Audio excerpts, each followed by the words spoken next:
नमस्कार, आप देख रहे हैं दिल्ली ग्लो न्यूज और मैं हूं आपके साथ मानवी ठाकुर। शुरुआत करते हैं आज की खास खबरों से। संतों के साथ पश्चिम बंगाल में हुई घटना पर इंडिया गठबंधन चुप क्यों? भारतीय खाद्य निगम के स्थापना दिवस कार्यक्रम में शामिल होने पहुंची केंद्रीय खाद्य एवं ग्रामीण राज्य मंत्री साध्वी निरंजन ज्योति खाद्य निगम के द्वारा किए जा रहे सारणीकर और खाद्यान्न वितरण प्रणाली की प्रशंसा करते हुए कहा कि 2014 के बाद से अब कोई अनाज खुले में नहीं सड़ रहा है। जरूरतमंदों को हमारी सरकार लगातार मुफ्त में अनाज वितरण कर रही है। वहीं पश्चिम बंगाल में साधुओं पर हुए हमले के सवाल पर साध्वी निरंजन ज्योति ने कहा कि हम इस घटना की निंदा करते हैं। उद्धव ठाकरे सरकार में जिस तरह से महाराष्ट्र के पालघर में घटना हुई, उसी तरीके से पश्चिम बंगाल में ये घटना हुई है, जिस पर इंडिया गठबंधन का कोई भी नेता कुछ भी कहने को तैयार नहीं है। इन लोगों ने तय कर रखा है कि जो धर्म के साथ होगा वो उनके विरोध में होंगे। 22 जनवरी को अयोध्या में श्री राम जन्मभूमि की प्राण प्रतिष्ठा में विपक्ष के मना करने के सवाल पर साध्वी निरंजन ज्योति ने कहा कि हम इस पर ज्यादा कुछ नहीं कहेंगे। विपक्ष को प्रभु श्री राम खुद अपना जवाब देंगे, लेकिन ये प्राण प्रतिष्ठा देश ही नहीं विदेश के लिए भी गर्व का विषय है।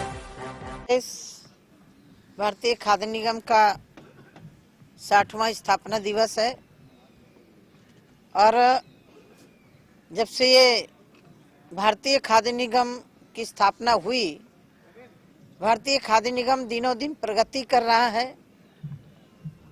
भारत का ही नहीं, विश्व का एकमात्र भारतीय खाद्य निगम है जो कोविड जैसी महामारी के समय पर अपने देश के नागरिकों को बचाने में कामयाब हासिल की है। इसके लिए माननीय प्रधानमंत्री जी का मैं अभिनंदन करती हूँ। और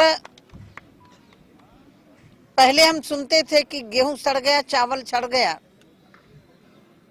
गोडाउन में जगह नहीं बची, अगला खरीदारी कहाँ रखी जाएगी। लेकिन देश के यशस्वी प्रधानमंत्री जी ने कहा अब कोई कहीं चावल गेहूं बर्बाद नहीं होगा। और आप देख रहे होंगे कि 2014 के बाद से कहीं भी आपको सुनने को नहीं मिला होगा कि भारतीय खाद्य निगम का अनाज सड़ा, क्योंकि हम लोग 81 करोड़ के लगभग लोगों को मुफ्त में राशन दे रहे हैं। तो वहाँ किसान की खरीद हो रही है और इधर जिसकी आवश्यकता थी, जो रोज कमाता था, दिन भर कमाता, शाम को बच्चों को खिलाता था, अब कम से कम उस गरीब परिवार को राशन की चिंता से मुक्त हो गया। और इतना ही नहीं, उस गरीब को घर भी दिया, उस गरीब को गैस चूल्हा भी दिया, उस गरीब को आयुष्मान कार्ड भी दिया। यदि माननीय प्रधानमंत्री जी की सोच कि गरीबों को गरीबी रेखा से कैसे ऊपर निकाला जाए, तो जो उसकी मूलभूत सुविधाएं हैं वो उन चिंताओं से मुक्त हो करके अपने बच्चों को पढ़ाएगा। आज मुझे गर्व हो रहा है कि मैं उस विभाग में काम कर रही हूँ, जो विभाग किसान से लेकर के कंज्यूमर तक, उपभोक्ता से लेकर के बाजार तक पूरी जिम्मेदारी का निर्वहन कर रहा है। मैं उस विभाग में काम कर रही हूँ। मुझे देश के यशस्वी प्रधानमंत्री जी ने उसमें मुझे सेवा करने का अवसर प्रदान किया। इसलिए मैं भारत सरकार की, माननीय प्रधानमंत्री जी की बहुत बहुत आभारी हूँ कि मुझ जैसे व्यक्ति को दो विभाग, इसमें भी 2 विभाग हैं, ग्रामीण में भी 2 विभाग हैं। यदि राशन मुफ्त में इस विभाग से दिया जा रहा है तो ग्रामीण से मुफ्त में घर भी दिए जा रहे हैं। तो ये दोनों विभाग मेरे लिए बहुत बहुत सेवा के अवसर हैं। और आज मैं देशवासियों को शुभकामना देती हूँ। आज के बाद से सूर्य भगवान उत्तरायण की तरफ जाएंगे और आज के खिचड़ी का मतलब है हमारे घरों में नया अनाज आना शुरू हो जाता है। और एक तरह से जब नया घर में अनाज आता है तो बसंत आती है। और बसंत का मतलब हम कहते हैं कि हर के जीवन में बसंत ऋतु आए। बसंत ऋतु का मतलब हंसता खेलता चेहरा, मुस्कुराता हुआ चेहरा, यही आनंद का क्षण होता है। आज के दिन मैं आदरणीय पीयूष जी का, जो हमारे कैबिनेट मंत्री हैं, अश्विनी कुमार जी का और अपने विभाग के सभी अधिकारियों का और कानपुर के हमारे मंडल के सभी अधिकारियों का अपने इस भारतीय खाद्य निगम के अपने परिवारीजनों का मैं बहुत बहुत आभार व्यक्त करती हूँ और उनको धन्यवाद देती हूँ। कानपुर मेरे लिए अछूता नहीं है, कानपुर मेरा एक तरह से घर है जहाँ मुझे आने का अवसर प्राप्त हुआ है।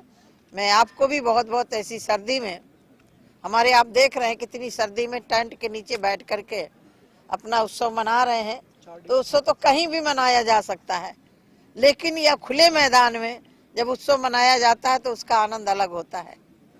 पश्चिम बंगाल में जिस तरह से तीन साधुओं पे हमला हुआ है, ममता बनर्जी के राज में, उस पर क्या कहना चाहिए? मैं इतने कहना चाहूंगी कि ये दूसरा उदाहरण उद्धव ठाकरे की सरकार में जिस तरह से पाल घर में हुआ था, वैसे ही पश्चिम बंगाल में जो हमारे धर्म की धुरी है, धर्म के लिए अपना जीवन समर्पित करते हैं, ऐसे संतों को जिस तरह से अपमानित करने का प्रयास किया गया है। दुर्भाग्य कि इंडिया गठबंधन का एक भी नेता नहीं बोला, एक भी व्यक्ति का जवाब नहीं आया। इसका मतलब इंडिया गठबंधन ने तय कर चुका है, कोई धर्म को अफीम कहता है, धर्म को कोरोना वायरस कहता है, धर्म को कोविड कहता है, कहीं किसी राज्य में संतों पर हमला होता है, जब दीपक बुझने पर आता है उसकी लौ बहुत तेज होती है और मुझे अब लग रहा है कि विपक्षियों का अंत होने वाला है। विपक्ष ने न्योता ठुकरा दिया है राम मंदिर का, सपा वो राम मंदिर, राम होने से ही अस्वीकार कर रहे थे, राम का अस्तित्व ही नहीं है। भारतीय जनता पार्टी नहीं, यह निमंत्रण श्री राम जन्मभूमि ट्रस्ट ने दिया है और ट्रस्ट के निमंत्रण को स्वीकार किया, ये तो जनता उनको जवाब देगी। रामलला सबके हैं, सबको जाना चाहिए। पार्टी और मजहब से ऊपर उठ के राम इस धरती के आराध्य हैं, राम इस धरती के मर्यादा पुरुषोत्तम है। उनके निमंत्रण को ठुकराना मतलब भारतीय संस्कृति को ठुकराना। मैं आज इतने कह सकती हूँ कि खुशी का दिन है। मैं ज़्यादा किसी पर टीका टिप्पणी नहीं करना चाहती। मेरे लिए तो जिस आंदोलन से जुड़ करके मैंने अपनी यात्रा शुरू करी थी और बहुत सारे साधु संतों ने, बहुत सारे कार्यकर्ताओं ने इन 500 सालों में श्री राम जन्मभूमि आंदोलन में अपने प्राणों को न्यौछावर किया, उन श्रद्धालुओं को, उन बलिदानियों को नमन भी करती हूँ। और मेरे लिए वो एक बहुत अभूतपूर्व क्षण होगा जब मैं वहाँ बैठ करके देख रही होंगी अयोध्या में कि रामलला अपने गर्भगृह में जा रहे हैं, प्रवेश कर रहे हैं, तो मुझे अपने आप में संतुष्टि होगी कि जिससे